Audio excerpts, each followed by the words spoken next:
Hello, my name is Joshua, and today I'm going to show you how to submit an in-kind rollover to roll over an asset from another custodian into your Entrust account.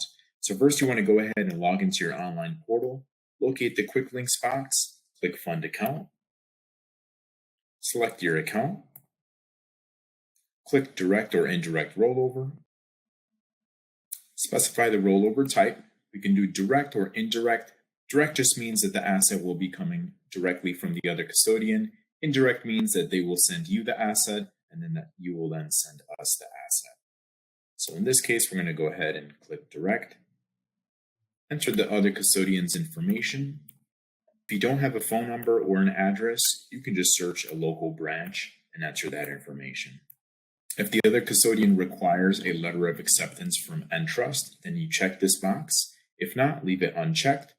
If there are any special handling instructions, enter them here. If not, you can leave a blank.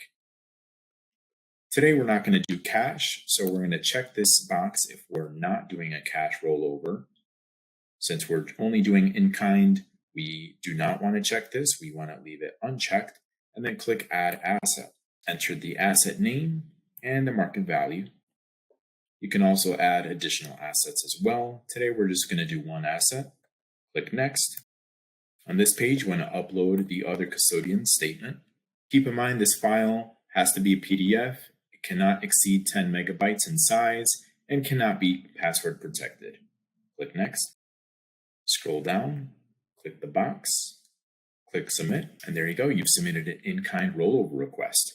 Now, the second part of this is that you actually have to contact the other custodian and initiate the rollover on their side. Once they send us the change of ownership paperwork, we will book the asset, and there may be additional items that we'll need after the asset is booked, but we will reach out to let you know.